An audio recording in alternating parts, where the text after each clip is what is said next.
I never thought I would live to tell this story. At 72 years old, I believed I had already faced the worst that life could throw at me, burying my husband, raising my only daughter alone, and learning how to survive with little but faith and determination.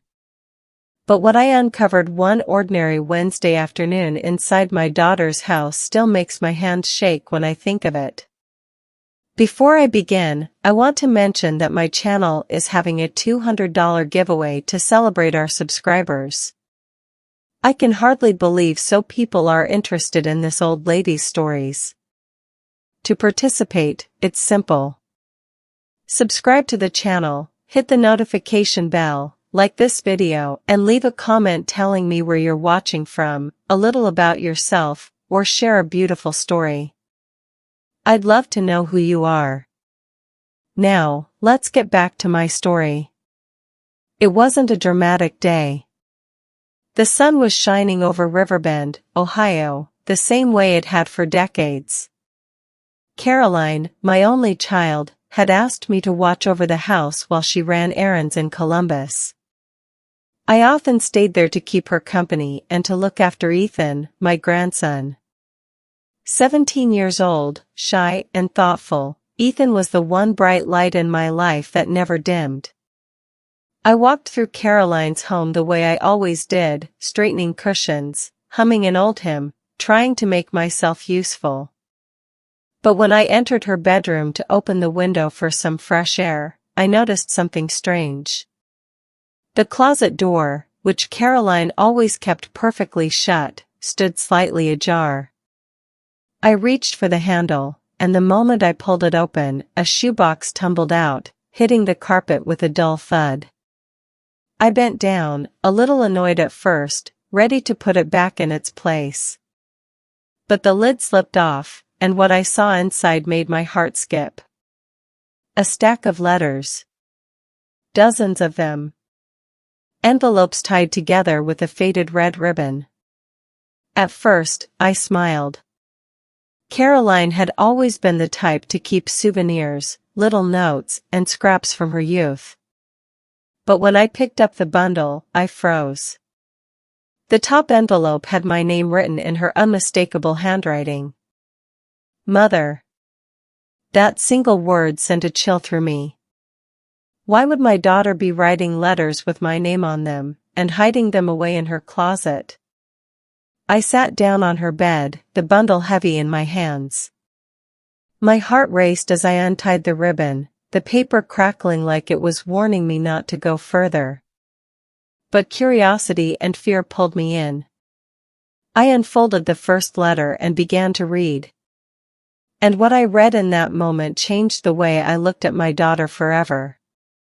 I held that letter in my trembling hands, afraid of the words waiting for me inside. My eyesight isn't what it used to be, but I could see the ink clearly enough, written in my daughter's neat, slanted handwriting. It wasn't a letter to me. It was a letter about me. I read slowly, my lips moving as if whispering each word might soften the blow. If we can get her into the nursing home by summer, Caroline had written, we'll have legal control over her house and accounts. Daniel's parents already agreed to help with the paperwork. She won't put up much of a fight, she trusts me too much. This is the easiest path to securing what we deserve. I stopped, the paper shaking between my fingers. My chest felt tight, like the air had been stolen from the room. My Caroline, my only child, the girl I had sacrificed my whole life for, was plotting to throw me into a nursing home like I was nothing more than a burden. Not because she thought I was ill, not because she wanted me safe, but because she wanted my home. My savings. Everything I had worked for. I read the paragraph again, thinking maybe my eyes had tricked me. But the words didn't change. They pierced me like a knife, over and over. I leaned back on her bed, clutching the letter to my chest. Tears burned in my eyes. I remembered the nights I stayed up sewing clothes for her when she was little, The years I skipped meals so she could eat, the way I worked 2 jobs just to give her a chance at a better life. And this was my reward. When I finally found the strength to open another envelope, my heart sank even further. This one wasn't written by Caroline alone. It was from Daniel's parents, Richard and Linda. Their tone was cold, businesslike, as if my life were just another transaction. "Your mother has lived her life," the letter said. "It's time to stop letting her waste resources you could use. She'll be comfortable enough in Green Lawn Care. Besides, you can remind her she won't be alone there." Green Lawn Care. I knew that place. I had visited an old friend there once. The hall smelled like bleach, and the residents sat slumped in wheelchairs, staring blankly at television screens. A place where people were abandoned and forgotten. My hand shook so badly I nearly dropped the papers. I pressed them against my lap, staring at the floor as memories washed over me. How many times had Richard and Linda smiled at me across the dinner table? How many times had I convinced myself their sharp remarks were just misunderstandings? Now I knew better. They had been planning this with my daughter all along. A knock came at the door, startling me.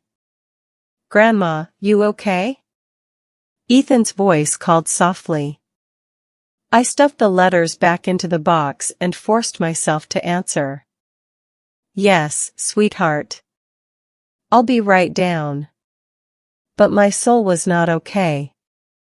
I had just read proof that my own flesh and blood was plotting to strip me of everything. If your own child planned to put you away just to take your home, how would you respond? Would you confront them, or would you stay silent and gather proof? I wish I could tell you that the first letter was the worst of it.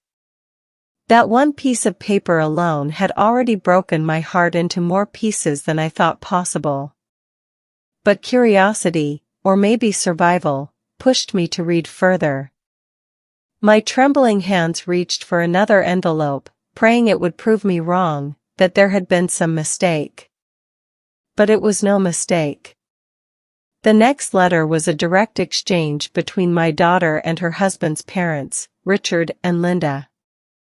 I recognized their handwriting, bold and arrogant, the kind of strokes that belong to people who have never been told no in their lives.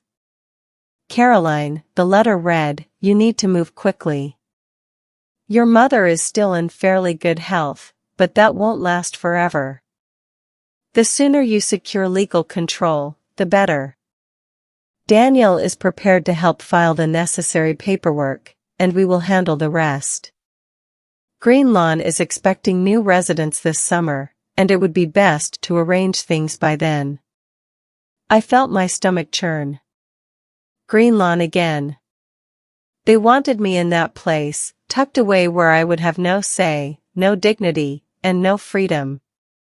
And the casual tone of their words, it wasn't just betrayal, it was cruelty dressed up as planning. I thought back to dinners at their long, polished oak table. Linda always smiling, asking if I needed more wine. Richard making small talk about the weather. All the while, they must have been looking at me as if I were already dead. A burden to dispose of. It dawned on me then, my daughter wasn't acting alone. She had been coached, pushed, encouraged. My Caroline may have written the words, but her in-laws were the poison in her ear. Still, what cut the deepest was this sentence, written in Richard's heavy scrawl: "Your mother has had her time. Now it's yours. Do not let her feelings cloud your judgment." My feelings. My life. My love for my daughter, all dismissed like trash to be swept aside.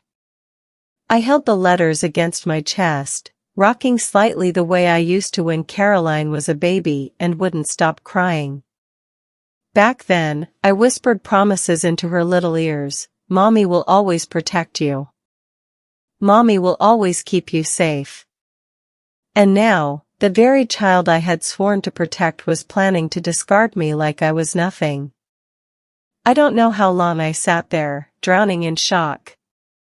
The clock ticked on the nightstand, each sound reminding me that my time was suddenly being measured by other people's greed. Finally, I wiped my tears and slid the letters back into the shoebox. I pressed the lid down firmly, as if holding the truth inside could stop it from destroying me. But in my heart, I knew nothing would ever be the same again. When I went downstairs, Ethan was sitting at the kitchen table with his school books. He looked up and smiled, his sweet, innocent face reminding me that not all family turned cruel. For a moment, I almost told him everything. But I bit my tongue. Not yet. Not until I understood just how deep this betrayal ran. And oh, it ran deeper than I ever imagined. The nights that followed were some of the longest of my life. Sleep refused to come. Every time I closed my eyes, I saw Caroline's handwriting etched against the inside of my eyelids, those cruel words replaying like a curse: "She won't put up much of a fight, she trusts me too much." I lay awake, staring at the ceiling of her guest room, feeling like a stranger in the home I had once helped decorate. Every little detail I noticed, her neatly folded towels in the bathroom, the family photos on the hallway wall, felt like a lie. To think that behind those smiling pictures, she was plotting my disappearance from her life. In the morning, I forced myself through the motions. I poured coffee, buttered toast, even joked with Ethan about his schoolwork. But my insides felt hollow, eaten alive by a secret I couldn't share. I wanted to scream at Caroline, to grab her by the shoulders and demand why she would betray me this way. But each time she walked into the room with her polished smile, I swallowed my anger like poison. At church that Sunday, people asked how I was doing. I smiled politely, nodding, saying I was blessed. But the truth was, I was breaking apart piece by piece. Betrayal doesn't just cut once, it slices every time you remember it. I began noticing things I had overlooked before. Caroline was always on the phone with Linda, whispering in corners, her voice low but urgent. When I entered the kitchen one afternoon, she quickly ended the call, forcing a grin as if nothing was wrong. My heart knew better. What hurt the most wasn't just the plan to send me away, it was the way she looked at me now. There was no warmth in her eyes anymore, only calculation. I realized she no longer saw me as her mother. She saw me as an obstacle. And yet, I said nothing. I folded laundry. I baked pies. I listened to her talk about trivial things as though I hadn't discovered her darkest secret. That silence nearly drove me insane, but I held on to it. Something deep inside told me that rushing into a confrontation would only give her power. At night, I sat in my rocking chair by the window, knitting to calm my nerves. My late husband's photograph sat on the mantel. I would stare into his kind eyes and whisper, "Robert, what have we done wrong with her? How did our little girl become this?" The house was quiet, but inside me, a storm raged. Every smile I gave Caroline was forced, every polite conversation a mask. I felt like a ghost haunting my own life. And yet, even in my pain, a part of me was beginning to sharpen. Because silence, I realized, wasn't just suffering, it was also a shield. As long as she thought I was clueless, I had time. Time to gather my strength, and maybe, just maybe, find a way to turn this betrayal into her downfall. 2 days after I discovered the letters, I returned to that closet. My hands trembled as I pulled the shoebox back down from the shelf, the cardboard edges soft and worn from being opened too many times. I told myself I needed to be sure, that maybe I had misunderstood Caroline's intentions. But deep down, I knew better. I sat cross-legged on her bedroom floor, the shoebox between my knees, and untied the faded ribbon once more. The newer letters sat on top, filled with Caroline's neat handwriting and Linda's cruel, sharp notes. But underneath, tucked away like a secret within a secret, I saw a smaller stack of yellowed envelopes, edges brittle with age. My breath caught in my throat. I knew that handwriting. It wasn't Caroline's. It wasn't Linda's. It was Robert's. My Robert. My husband. My hand shook as I picked up the first one. The envelope was addressed to me. My name, written in the same steady strokes I had fallen in love with when we were teenagers. Only these letters were unopened, sealed away. Tears blurred my vision as I carefully slid a finger under the flap and pulled the paper free. Maggie, it began. If anything ever happens to me, know that the savings I placed in the Riverbend Credit Union account is for you and only you. Don't let anyone convince you otherwise. It isn't much, but it's enough to keep you safe. Trust no one but yourself if the time comes. I clutched the paper to my chest, my heart breaking all over again. Robert had thought of me, even in death. He had left behind not just money, but words of love, protection, and trust. And Caroline had hidden them from me. She had known. She had stolen these letters after his funeral, before I ever had the chance to read them. My daughter had not only plotted to lock me away, she had erased her father's final words to me, stolen the last gift he had tried to give. I opened another. And another. They were all the same. Robert had written about the account, about how proud he was of the life we had built, about his hopes for Ethan. He had left behind guidance for me, and Caroline had buried it away for her own gain. I cried until my chest hurt. My sobs echoed off the walls of her bedroom, muffled only by the closed door. Memories flooded me, Robert's laugh, the way he held my hand during long walks, the promise he had whispered on his deathbed, "You'll be all right, Maggie. I've made sure." And yet, I hadn't been all right. Caroline had made sure of that. In that moment, grief hardened into something else. I wiped my tears with the back of my sleeve and carefully stacked Robert's letters back together. My daughter had stolen his words, but she hadn't destroyed them. And now, I had them in my possession. For the first time since I found that shoebox, I felt something stronger than despair. I felt resolve. If Caroline wanted to erase her father's legacy, then I would make certain the world knew the truth. I pressed Robert's letters to my chest one last time, whispering to the empty room, "Don't worry, Robert. I'll make this right."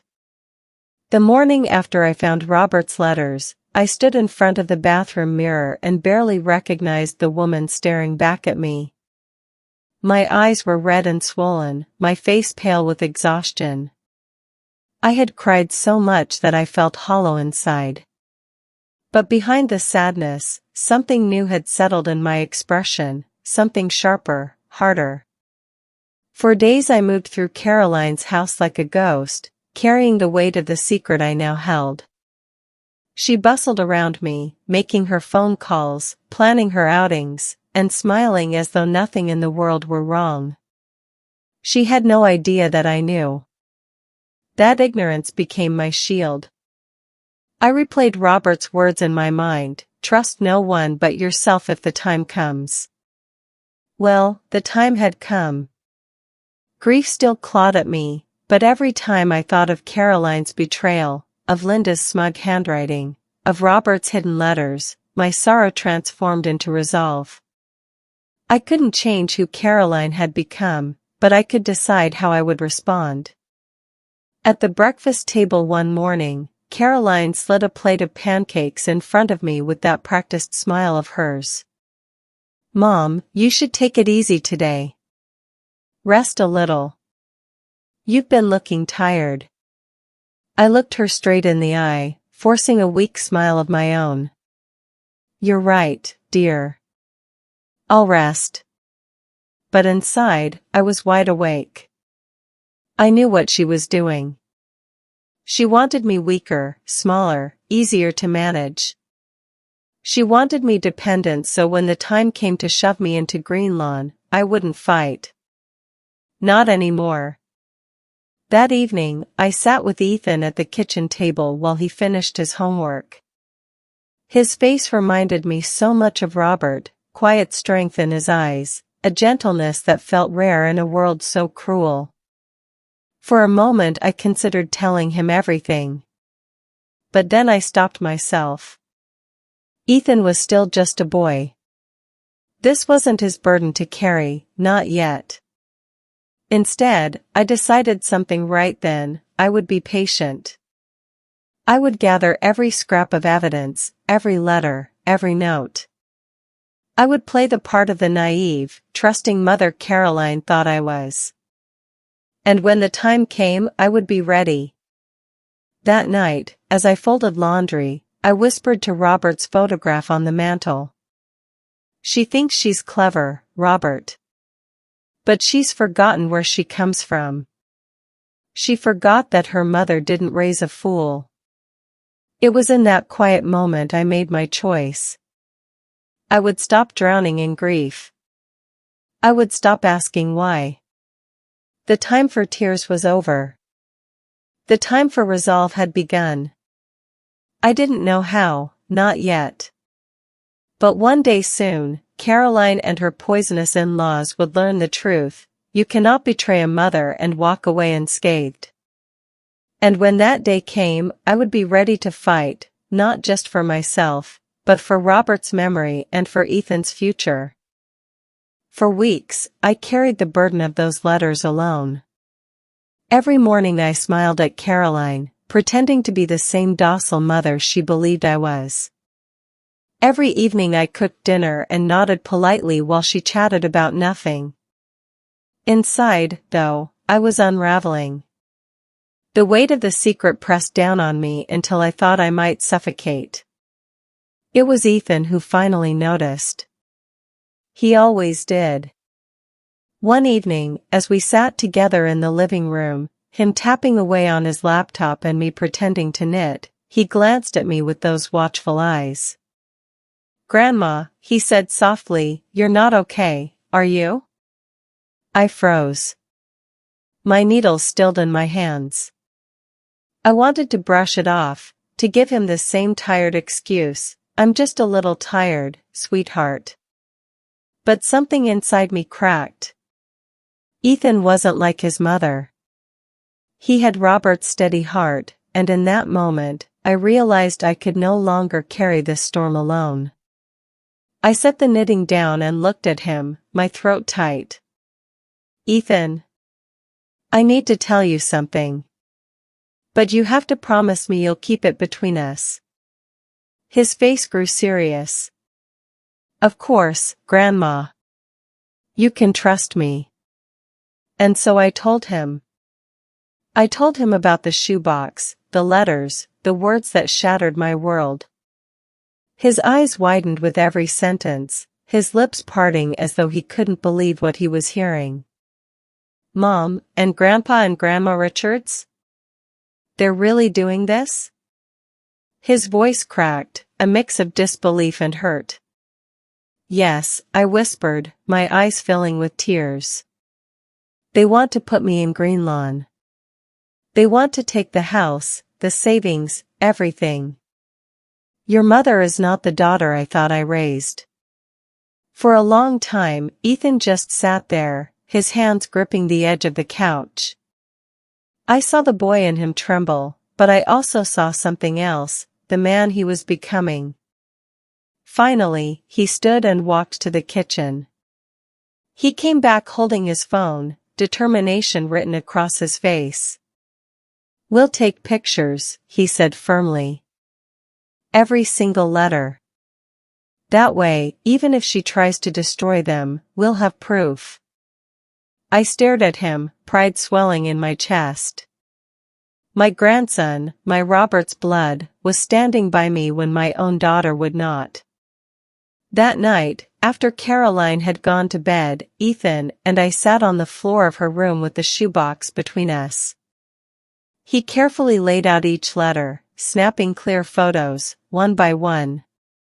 The glow from his phone lit up his serious young face, and I couldn't help but feel a flicker of hope.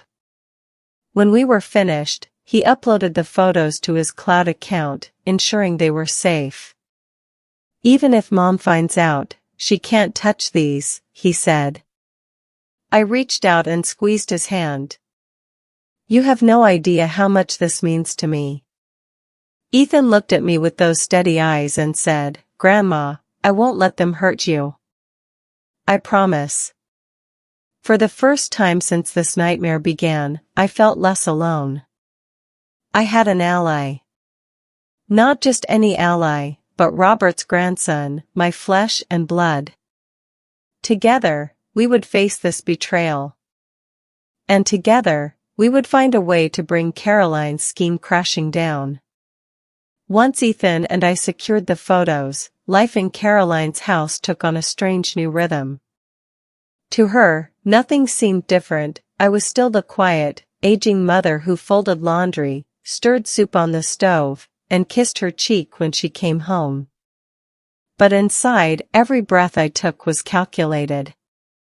Every word I spoke was measured. I was no longer simply surviving in that house, I was playing a role. Caroline thought she held all the cards. She thought I trusted her blindly, that I would walk willingly into whatever trap she laid for me. And so I let her think exactly that. At breakfast, she would talk about the newest real estate projects Daniel was pursuing, her eyes glowing with pride for the life they were building. I nodded politely, sipping my coffee, while in my head I heard the scratching of her handwriting. She won't put up much of a fight, she trusts me too much. In the afternoons, I would sit on the porch, knitting as if nothing weighed on my mind. Neighbors passed by and waved, asking about Ethan, about Caroline, about how I was feeling these days. I smiled and said I was blessed, the same way I always had. They had no idea that behind my calm exterior, I was sitting on a volcano of secrets ready to erupt. At night, I pretended to watch television while Caroline whispered on the phone in the kitchen. I caught snatches of words, documents, timeline. Green lawn, but I never let on that I heard. She would glance at me occasionally, her smile tight, her voice sugar-sweet when she said, Mom, don't stay up too late. I smiled back, knitting needles clicking, as if my heart weren't pounding with fury. The hardest part was Ethan. He kept my secret faithfully, but I could see the anger simmering beneath his calm. He avoided his mother more, retreating to his room with his headphones, shutting her out in a way that made her suspicious. I had to warn him more than once.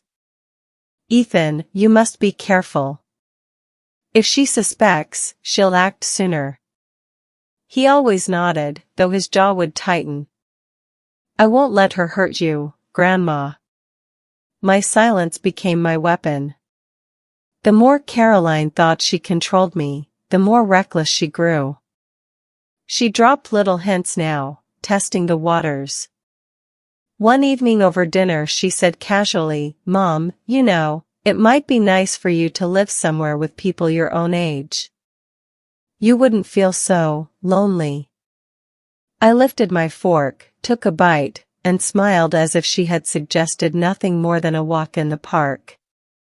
That's kind of you to think of me, dear. But my blood ran cold. The walls were closing in, and I knew it was only a matter of time before she tried to force the issue. Still, I wore my mask. I laughed when expected, nodded when spoken to, and prayed silently that my resolve would hold. I had proof, I had Ethan, and I had Robert's letters. Now, I only needed to wait for the moment when their arrogance would become their undoing. It happened on a Sunday evening, one of those quiet nights when the world outside seemed at peace, but inside our home the air was thick with something I couldn't name. Caroline had cooked dinner, roast chicken with potatoes, and we sat at the table, the three of us, pretending to be a family untouched by secrets. But I could see it in her eyes. She was building up to something. Halfway through the meal, she set down her fork, folded her hands on the table, and leaned toward me with that rehearsed, sugary smile I had come to despise. "Mom," she began softly, "I've been thinking about you a lot lately. You know how much I love you, right?" I nodded slowly, waiting. "Well," she continued, "you've been looking tired these past few weeks. And, honestly, I just want what's best for you. There's this place. Green Lawn Care. It's beautiful, really. They have nurses around the clock, activities, a garden. I think you'd feel safe there. Don't you think?" Her words sliced into me like a blade. Safe. That was her disguise for locking me away. She spoke as though she were offering me a gift, when in truth she was planning my exile. I set my fork down gently, my heart hammering so loudly I thought Ethan might hear it from across the table. For a long moment, I just stared at her. Then I asked the question that had been burning in me for weeks. "Caroline, is this about my safety, or about my house?" The smile vanished from her face. For a fraction of a second, her eyes betrayed her, cold, sharp, calculating. Then, just as quickly, she laughed, waving her hand as if I were being ridiculous. "Oh, Mother, don't be dramatic," she said lightly. "Of course this is about your well-being. Why would you even think otherwise?" But I had seen the flicker. The guilt. The truth behind her mask. I glanced at Ethan. His jaw was tight, his fork frozen halfway to his mouth. He didn't say a word, but his eyes told me he had caught it too. I leaned back in my chair, forcing myself to smile. "You're right, dear," I murmured. "I must be overthinking." Caroline relaxed, satisfied with her performance. But inside me, something snapped. That was the moment I knew, the time for silent suffering was over. She thought I was weak. She thought I would nod, agree, and let myself be taken away. But she was wrong. She had underestimated the strength of a mother who had spent her entire life fighting to survive. I excused myself from the table soon after, claiming I was tired. Upstairs, in the quiet of the guest room, I pulled out Robert's letters again. I traced his handwriting with my fingertips and whispered, "It's almost time, Robert." She thinks she's winning, but she doesn't know who she's dealing with. That night, as the house slept, I began planning the moment I would finally confront my daughter and her poisonous allies. The breaking point had come. And soon, the truth would spill out for everyone to see. The plan came to me in pieces, like fragments of a puzzle clicking into place. For weeks I had carried proof of Caroline's betrayal, the letters, Robert's words, Ethan's photographs, and now the time had come to use them. I knew I couldn't corner her in private. She would twist my words, play the victim, and Daniel's wealthy parents would protect her. No, I needed them all in the same room, where their masks would fall together. So I did what any old mother is expected to do. I invited them to dinner. Caroline's face lit up when I suggested it. "Oh, Mom, that sounds wonderful. We haven't had a proper family dinner in ages. I'll call Richard and Linda. They'll be thrilled. Thrilled. The word tasted bitter on my tongue. Thrilled to sit at my table, eat my food, and smile while they schemed to steal the life I had built. But I smiled back, hiding the storm brewing inside me. The night of the dinner, I set the table carefully. I laid out the good dishes, polished the silverware until it gleamed, and placed Robert's photograph on the sideboard, watching over us. It felt fitting that he should witness what was about to unfold. Ethan helped me in the kitchen, his hands steady as he chopped vegetables. He didn't need to ask what I was planning. He knew. "Are you ready, Grandma?" he whispered. I placed my hand on his arm and nodded. Ready as I'll ever be. When the Richards arrived, their presence filled the house with false cheer. Linda swept in with her expensive perfume, pressing a kiss to my cheek like she wasn't plotting my downfall. Richard followed, firm handshake, booming voice, as though his authority extended over my very soul. We sat down to eat. The conversation was shallow at first: weather, politics, Ethan's schoolwork. Caroline laughed easily, her eyes sparkling with the confidence of a woman who believed she had everything under control.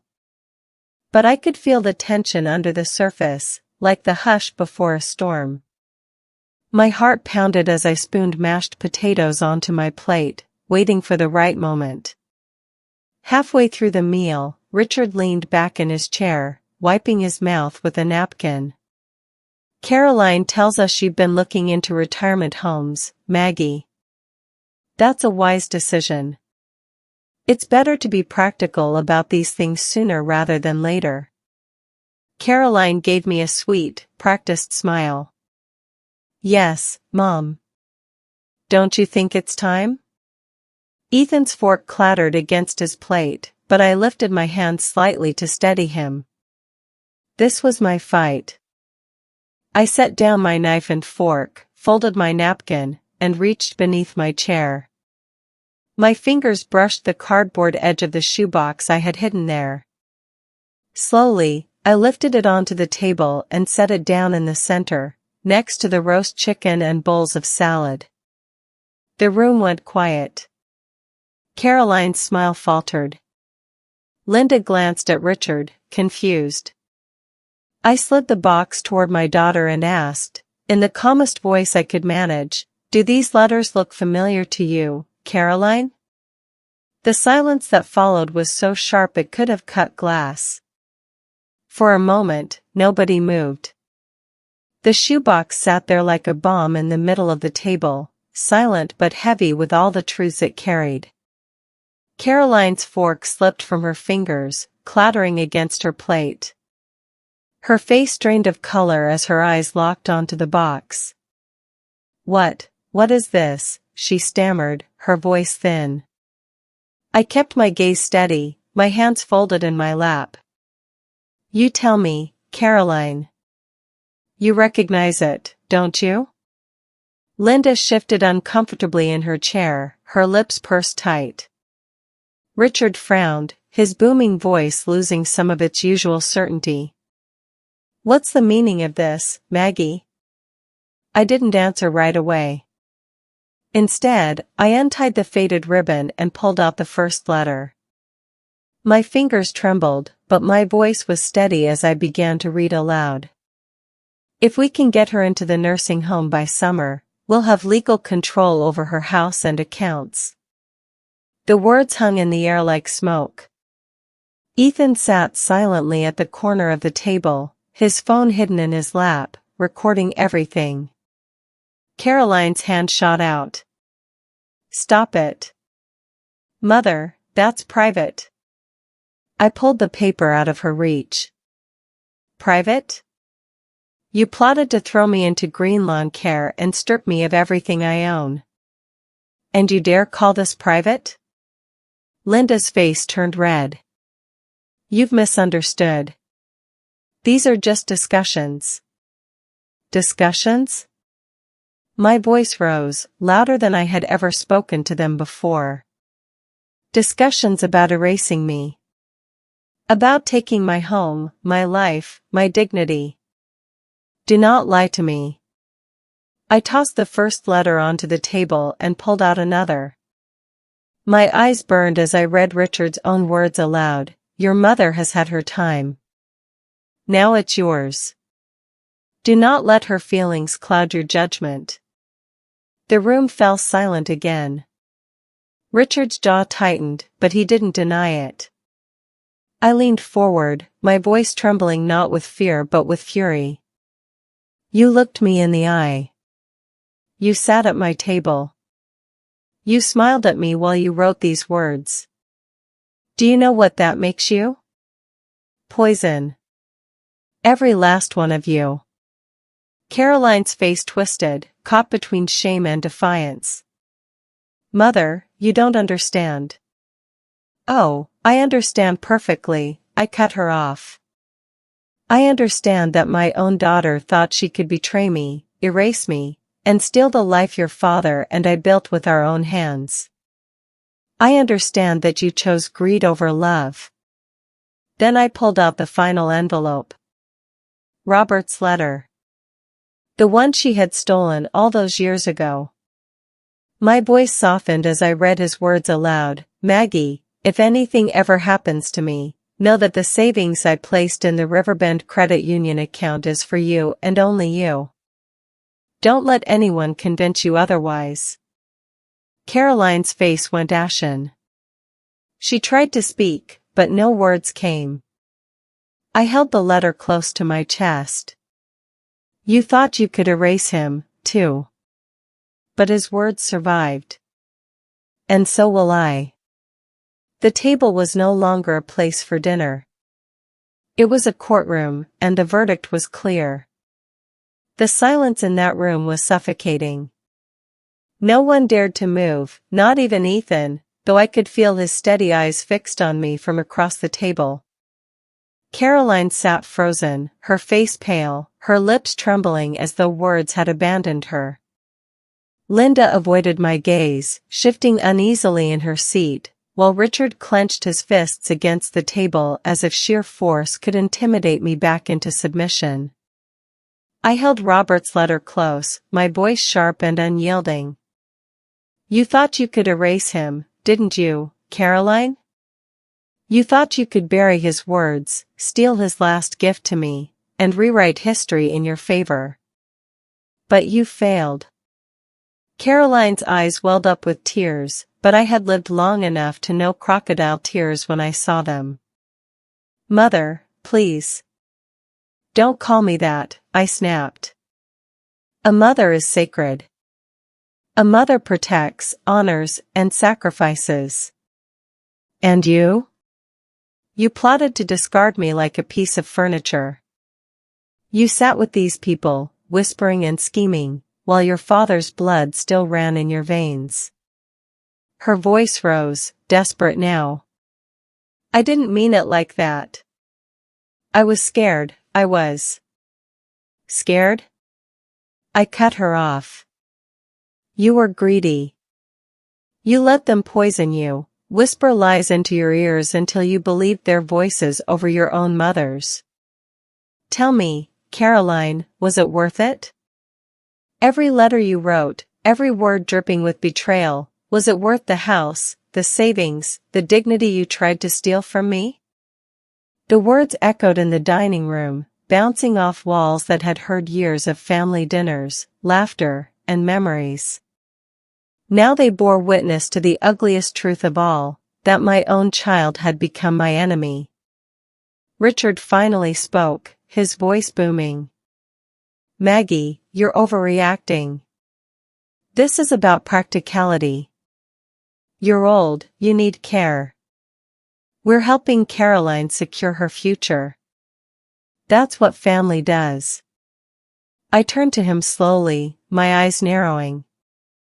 Family protects its elders. Family honors the hands that fed it, the shoulders that carried it, the sacrifices that built it. You speak of practicality? You speak of securing the future? Tell me, Richard, what future is built on betrayal? Linda shifted uncomfortably, her face twisted with unease. Maybe we went too far, she muttered, though her words lacked conviction. I looked back at Caroline, my daughter, the girl I once cradled in my arms, the girl I worked my fingers raw to feed and clothe. My voice cracked, but my resolve never wavered. You could have had everything, Caroline. My love. My trust. My blessing. Instead, you chose lies. You chose greed. And now you've lost me. Tears spilled down her cheeks. Please, Mother, don't do this. Don't turn your back on me.